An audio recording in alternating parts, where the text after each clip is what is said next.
Dutch Bangla ব্যাংকের মতো ফাজিল bank বাংলাদেশে একটাও নাই। বাংলাদেশের যত ব্যাংক আছে আমি সব ব্যাংকের রেসপেক্ট জানাই, ডাচ বাংলা ব্যাংক ছাড়া। কত বড় ফাইজলামি করছে দেখেন। আমার টাকাটা কত তারিখে দিছে? 24 মে।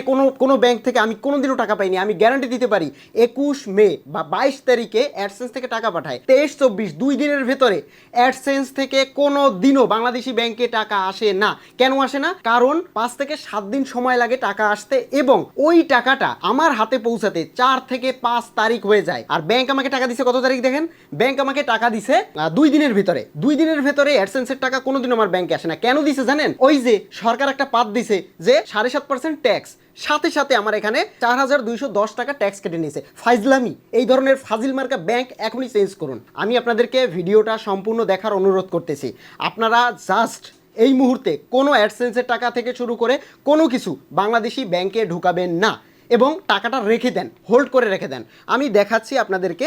এখানে দেখুন, আমার এই মুহূর্তে অ্যাডসেন্সের পেমেন্ট প্রোফাইল 2 মাসের জন্য আমি হোল্ড করে রেখেছি। 2 মাস আমি বাংলাদেশে টাকা ঢুকাবো না, এবং আমার সাথে সাথে আপনারাও টাকা ঢুকাবেন না। ফাইজলামি, হ্যাঁ, বাংলাদেশের ক্রিয়েটরের সাথে ফাইজলামি চলবে না। এই সব ফাইজলামি করবেন অন্য জায়গায় যাইয়া, দুর্নীতি যেখানে যেই করুন। বাংলাদেশি যে সরকারি আসুক না কেন, সব থেকে বেশি প্রায়োরিটি দিতে হবে। আই রিপিট অ্যাগেইন, সব সময় প্রায়োরিটি দিতে হবে যারা বাংলাদেশের জন্য কাজ করে, বাংলাদেশে যারা রেমিটেন্স আনে। এই টাকাটা আমি পাচ্ছি, সরকার এখান থেকে অবশ্যই সরকারের লাভ রয়েছে, তাই না? উল্টা সরকারে আমাদের টাকা দেওয়া উচিত। দরকার নেই, সেটারও দরকার নেই। সরকার টাকা দেখ আর না দেখ ওইটা বিষয় না। আমাদের এখানে যে ট্যাক্স টাকাটা রয়েছে, আপনি ভাবতে পারতেছেন আপনি যদি 10 লাখ টাকা পান, সেই 10 লাখ টাকার 1 লাখ টাকা সরকার কেটে নেবে। এটা ফাইজলামি ছাড়া আর কিছু? কত বড় ফাজিল! অনেক ব্যাংক আছে যে ব্যাংকগুলো হচ্ছে ট্যাক্স এখনো কাটেনি। আপনি মেনশন করে জানান তো কোন কোন ব্যাংক ট্যাক্স কাটেনি। আমি সেই ব্যাংকে সুইচ করব। আমি আপনাদেরকে একটা পোস্ট দেখাচ্ছি, 5 ঘন্টা আগে পোস্ট করেছে। এই ভিডিওটা রেকর্ড হচ্ছে 5 তারিখে, 5 জুন। ভিডিওটা পাবলিশ হবে 6 তারিখে। আপনি এখন 6 তারিখে ভিডিওটা দেখতেছেন, হয়তো বা পরেও দেখবেন। সুন্দরভাবে লিখে দিয়েছে। আমি এই ভিডিওটা করতেছি এই কারণে, এই পোস্টটা আমি চাই আপনারা সবাই শেয়ার করুন, এবং এই ছবিটা ডাউনলোড করে শেয়ার করুন যে এই মানে স্টেটমেন্ট ওরা চেঞ্জ করে কিনা। দেখুন, এই মর্মে আমরা সম্মানিত গ্রাহকদের অবগতির জন্য জানানো যাচ্ছে যে পরবর্তী নির্দেশনা না দেওয়া পর্যন্ত আইটি ফ্রিল্যান্সিং খাতে উচ্ছে কর কর্তন করা হবে না। এছাড়া ইতিমধ্যে কর্তনকৃত অর্থ ফেরত প্রদানের ব্যবস্থা করা হয়েছে। এখন পর্যন্ত আমি পাইনি, যদিও মানে সবাইকে দিলে আমিও পাবো, সেটা আমি জানি। সো আমাদের সঙ্গে থাকার জন্য আন্তরিকভাবে দুঃখিত। আমি শিওর 20 থেকে 30% user Dutch Bangla bank switch করছে। ভাই, আপনি আইটি খাতের মানুষের সাথে চালাকি করে পারবেন না। এদের টাকা আসে বিদেশ থেকে, বিদেশের টাকা বিদেশেই রেখে দিবে। তাইলে আমি নিজে রেখে দিব। আমি চাই ভাই বাংলাদেশে টাকা আনতে, ট্যাক্স দিব, কিন্তু এত কেন? 7.5% আরও আছে ভাই। আরও কোথায় ট্যাক্স আছে? আপনি যে টিন খুলছেন না, টিনে 0% হবে না। টিনে আপনাকে আরও টাকা দিতে হবে, ওখানে ট্যাক্স দিতে হবে। ওই ট্যাক্স আমি দিব, অবশ্যই দিব। আমি আমার ইনকাম অনুযায়ী আমি ওখানে কর দিব না? বাংলাদেশে যে কর দেওয়া, কিন্তু এটা কোন ধরনের মগের মূল্য? সরকার সাথে সাথে স্টেপ নিয়েছে যে আমরা কোথায় হাত দিয়েছি। 7.5% ট্যাক্স আমি ইন্ডাস্ট্রিতে নেই, আমি বিভিন্ন প্রাইভেট কোম্পানিতে নেই, সব জায়গায় নেই, মেনে নিবে।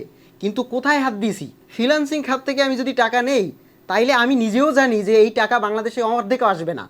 আমি ছিলাম লন্ডনে, আমি সরকারের কথা বলতেছি, আমি ছিলাম লন্ডনে। আমি জানি যে বাংলাদেশের মানুষ কিভাবে বাইরে টাকা পাচার করে। সো বাংলাদেশের মানুষ বাইরে টাকা রেখে দিবে, আনবে না। আমি নিজেই আনবো না, আমি অ্যাডসেন্সের টাকা বাংলাদেশে আনবো না যদি 7.5% ট্যাক্স কাটে। এখন বলতে পারেন কিছু চুলকানিমূলক মানুষ যারা হচ্ছে মানে ওই যে সরকারের পাচাটে, যে দলের সরকারই আসুক না কেন, সেই দেশের সরকারের পাচাটে। সো এই ধরনের মানুষ কমেন্ট করবে আপনারা যদি ট্যাক্স না দেন তাহলে হচ্ছে দেশের উন্নতি কিভাবে হবে।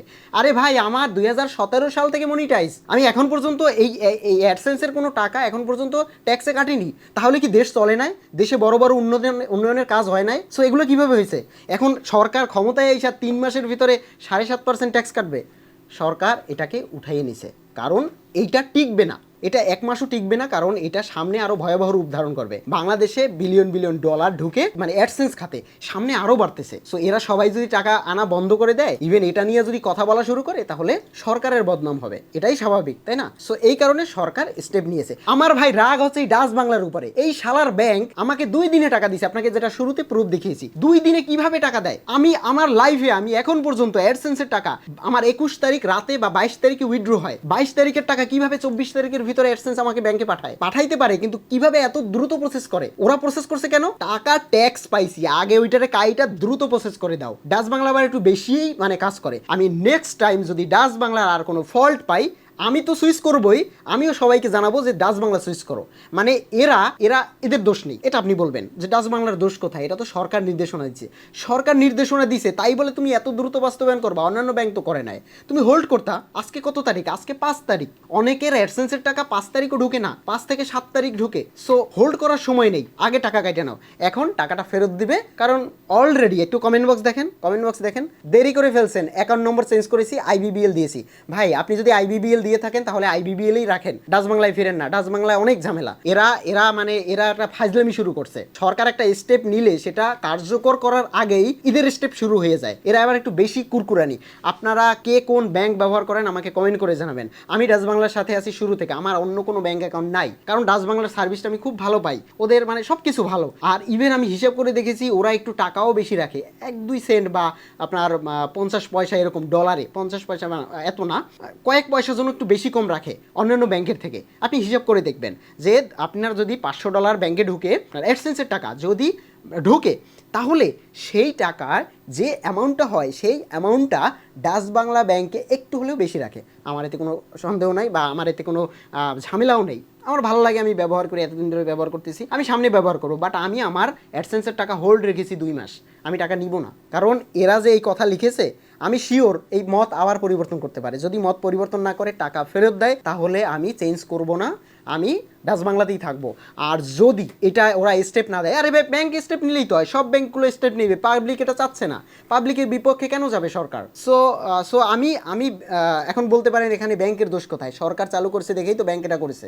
সরকার চালু করেছে দেখে সব ব্যাংক তো চালু করে নাই, সব ব্যাংক তো ট্যাক্স কাটে নাই। আমি তো দেখছি সবার পেমেন্ট তো আমি দেখছি, অনেকেই তো স্ক্রিনশট দিচ্ছে। কিন্তু ডাচ বাংলা শুরুতেই মেরে দিছে, টাকাটা ডাচ বাংলা নেয়নি, ট্যাক্স হিসেবে নিছে, তাই না? ধরে নিচ্ছি ডাচ বাংলা ট্যাক্স হিসেবে নিয়েছে, এটা স্বাভাবিক ব্যাপার।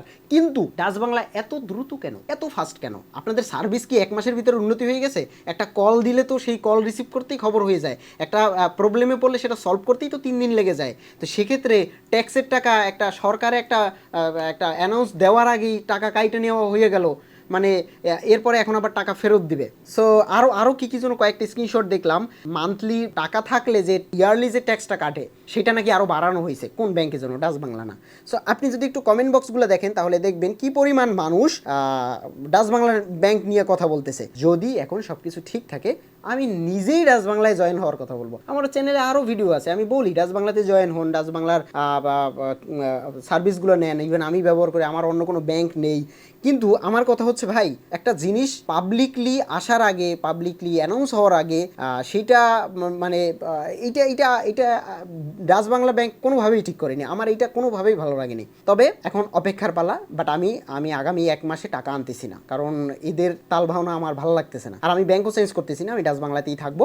বাট আমি 1টা মাস দেখবো কি হয় অবস্থা, দেন আমি টাকাটা আনবো। আপনারা সরাসরি যাবেন অ্যাডসেন্সে গিয়ে অ্যাডসেন্সের টাকাটা হোল্ড করে রেখে দেবেন।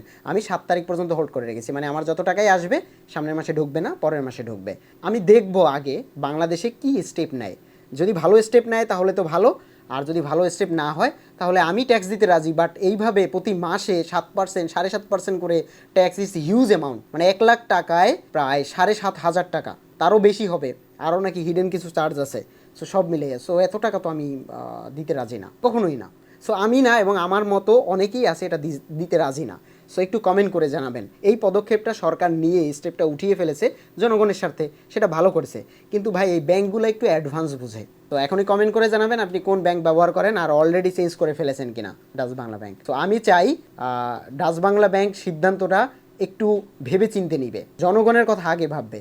সরকার ট্যাক্স যদি দাবি করে সেটা অবশ্যই ব্যাংক মেনে নিবে, কিন্তু এত অ্যাডভান্স বোঝার দরকার নাই। সো এটাই আমার কথা ছিল। ভালো টাকাটা যদি আমি ফেরত পাই, আমার ট্যাক্সের টাকাটা, মানে যে টাকাটা কাটছে 4,500 টাকার মতো, সো সেই টাকাটা যদি আমি ফেরত পাই তাহলে ঠিক আছে। আর যদি ফেরত না পাই তাহলে এটা নিয়ে কন্টিনিউ ভিডিও যাবে, এবং আমি আরও রেফার করব মানুষকে কন্টিনিউয়াস এই অ্যাটলিস্ট ডাচ বাংলা নিয়ে ভিডিও বানাও। আমি ট্যাক্স দিলেও আমি ডাচ বাংলাতে দিব না, মানে অন্য ব্যাংকে দিব ট্যাক্স, মানে আমার এই জন্য ডাচ বাংলার উপরে রাগ। সো দেখা হচ্ছে নতুন ভিডিওতে, ততক্ষণ পর্যন্ত ভালো থাকবেন। আপনার কোনো রাগ থেকে থাকলে সেটা অবশ্যই কমেন্ট করে জানাবেন। আর আমি সরকারকে ধন্যবাদ জানাই যে একটা স্টেপ নেওয়ার পরে পাবলিক রিয়াকশন পেয়ে সেই স্টেপটাকে জনগণের উপরে চাপিয়ে না দিয়ে সংশোধন করে হ্যাঁ জনগণের পক্ষে আছি। সো এটা যেন সবসময় বহাল থাকে, তাহলে জনগণ সবসময় সরকারের পক্ষে থাকবে। আর যারা কন্টেন্ট ক্রিয়েটররা আছে, আমি চাই সব কন্টেন্ট ক্রিয়েটর সরকারের প্রত্যেকটা কাজে সাপোর্ট করুক এবং সরকার পজিটিভ থাকুক। সো আমার ভিডিওটা কেমন লেগেছে অবশ্যই কমেন্ট করে জানাবেন, আপনার মতামত অবশ্যই কমেন্ট করে জানাবেন।